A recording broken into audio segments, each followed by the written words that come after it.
اگر کوئی بندہ کسی کے بارے میں نیت خراب کرتا ہے وہ خود پریشان رہتا ہے، کیونکہ وہ دوسرے کا برا سوچتا رہتا ہے۔ اگلے بندے کو خبر ہی شاید نہ ہو کہ یہ میرے بارے میں برا سوچ رہا ہے کہ نہیں سوچ رہا، اور جو بندہ دوسرے کے بارے میں برا سوچ رہا ہے وہ ہمیشہ پریشان رہتا ہے۔ کیوں؟ کہ وہ سوچتا یہ ہے کہ اب میں اس کی ٹانگیں کیسے کھینچوں، اس کا نقصان کیسے کروں، یہ مجھے ہنستا ہوا اچھا نہیں لگتا، یہ حشاش بشاش مجھے اچھا نہیں لگتا، وہ ہمیشہ پریشان رہتا ہے۔ اور پھر جب نیت صاف ہو، اس میں صدقہ و خیرات کی بھی فضیلت موجود ہے، اس میں نیت کی بھی فضیلت موجود ہے۔ قرآن پاک کے 29ویں پارے میں مطلب یہ ہے کہ یہ کوئی ایسی داستان نہیں ہے کہ بنی بنائی کوئی کہانی ہو، یہ تو اللہ رب العزت نے کہ قرآن پاک میں 29ویں پارے میں یہ واقعہ لکھا ہے، باقاعدہ بہت خوبصورت واقعہ ہے کہ وہاں ایک شخص تھا اور وہ تھے حضرت عیسیٰ علیہ السلام کے ماننے والے، ان کے مانی تھے۔ اس کا ایک باغ تھا اس شخص کا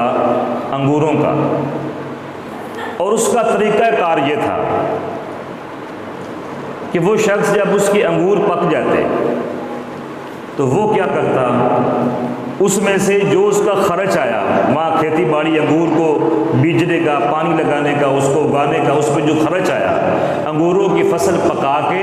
اس میں سے جو خرچ اس کا آتا تھا وہ نکال لیتا تھا، اور وہ پرافٹ اتنا پیسہ وہ بھی بچا لیتا جو اس کے اور اس کے بچوں کے کام میں آئے، وہ آگے اس کے کھائیں، اس کا خرچ کریں، اتنے پیسے بھی نفع بھی وہ نکال لیتا۔ ذاتی جو انگوروں کی فصل کو پکانے تک خرچ آیا وہ بھی نکالتا، اور اپنے رزق کھانے کا بھی پیسہ نکالتا، باقی جو منافع بچ جاتا وہ اس علاقے کے غرباء کو، مساکین کو اکٹھا کرتا اور ان کو وہ وقف کر دیتا کہ یہ تمہارے لیے تم لے کر چلے جاؤ۔ یہ اس کا طریقہ کار رہا۔ جب بھی اس کی انگور کی فصل تیار ہوتی وہ اپنا اوریجنل خرچہ نکالتا،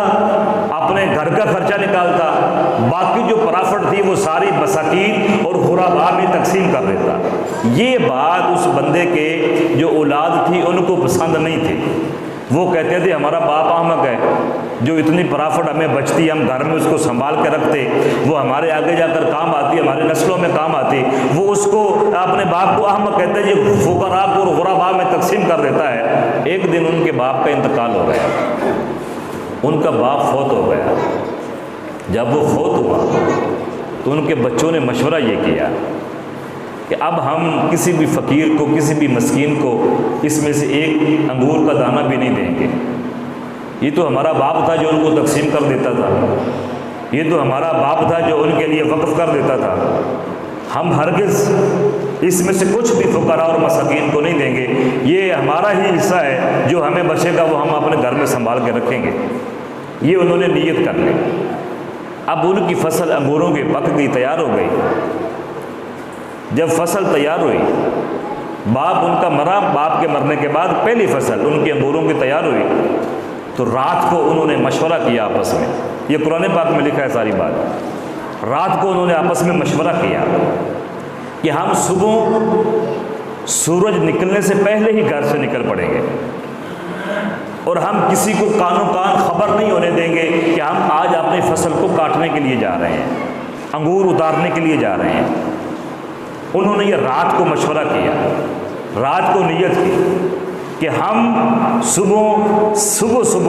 یعنی روشنی دن چڑھنے سے پہلے، روشنی آنے سے پہلے اندھیرے منہ ہم گھر سے نکلیں گے اور ہم خاموشی سے اپنے باغ میں پہنچیں گے،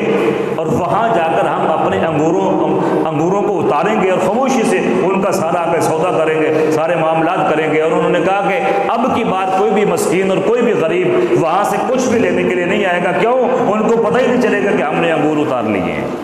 یہ انہوں نے آپس میں باتیں کی۔ اب اللہ کا فیصلہ دیکھیں، اللہ رب العزت نے ان کی اس نیت کو دیکھ کر اللہ نے ایک وبا پیدا کی، فوراً وبا پیدا ہوئی۔ اللہ رب العزت کی جانب سے ایک وبائی طوفان آیا، اور ان کا جو باغ تھا انگوروں کا، اس کے اوپر وہ وبائی طوفان چلا، اور اس وبائی طوفان کی وجہ سے وہ سارا باغ بلیا میٹ ہو گیا۔ قرآن پاک میں لکھا ہے فَأَصْبَحْتُ كَالصَّرِيمِ، ایسی ہو گئے جیسے کوئی کٹی ہوئی کھیتی ہوتی ہے، وہ اس کی دانے، انگور کے بیج، انگور کے دانے تو بعد کی بات ہے، جس کے اوپر وہ انگور لگے ہوئے تھے ان کی جڑیں بھی باقی نہیں رہی، وہ چٹیل میدان بن گیا۔ اب ان کو خبر نہیں تھی، یہ تو گھر میں نیت کر کے سوئے ہوئے تھے کہ ہم صبح اٹھیں گے اور آرام سے چلے جائیں گے اور وہاں سے خاموشی سے اپنا انگور اتاریں گے، خاموشی سے گھر میں لائیں گے، خاموشی سے ان کی خرید و فروخت کریں گے اور بڑے آرام سے مزے کریں گے، وافر دولت آ جائے گی، ہم مساکین اور غرباء کو کچھ نہیں دیں گے۔ نیت اتنی خراب تھی، ادھر سے وہ سب کچھ ملیا میٹ ہو گیا۔ اب صبح ہوتے ہی ابھی اندھیرا باقی تھا، ایک دوسرے سے باتیں کرنے لگے، اٹھو، اگر فقراء اور غرباء سے بچنا ہے تو اٹھو، جلدی سے چلو، چلو ہم اپنے باغ کی طرف چلیں، چلو ہم چل کر انگور اتاریں، چلو خاموشی سے ان کو ہم پیک کر کے اپنے گھر میں لائیں، خاموشی سے ان کو بیچیں۔ وہ اٹھ کھڑے ہوئے، قرآن پاک میں لکھا ہے وہ اٹھ کھڑے ہوئے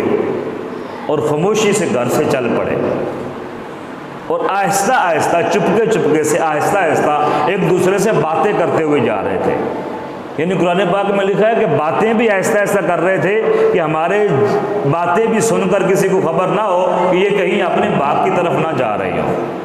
آہستہ آہستہ باتیں کر رہے تھے، اور باتیں کیا کر رہے تھے کہ اس مرتبہ کوئی بھی مسکین، کوئی بھی غریب ہمارے باغ میں نہیں آ پائے گا۔ کیوں؟ کہ ان کو جب خبر ہوگی تب تک تو ہم سب کچھ لپیٹ کر جا چکے ہوں گے۔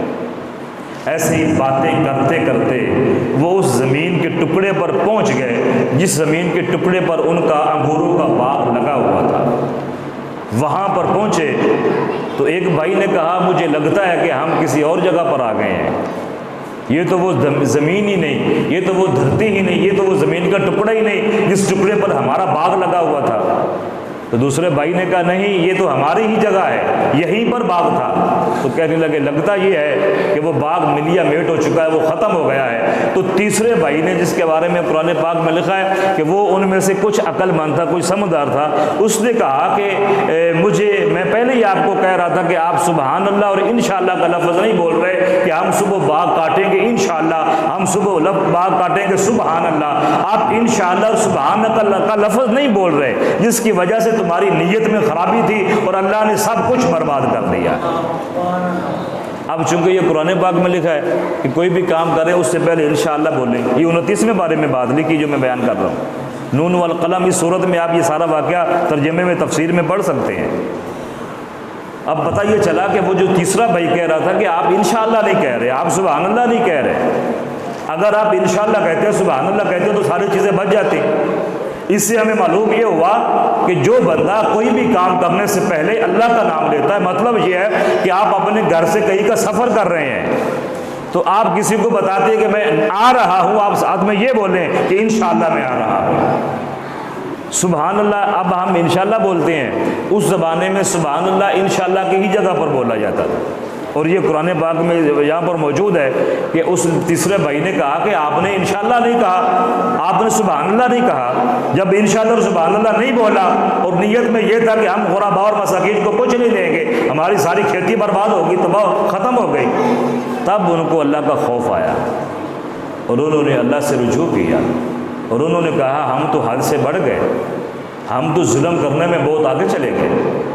ہم تو اللہ کی حدوں کو کراس کر کے، ہم نے بہت کراس کر کے آگے کا سفر کر لیا ہے۔ ہمیں تو چاہیے تھا ہم نیت کو صاف رکھتے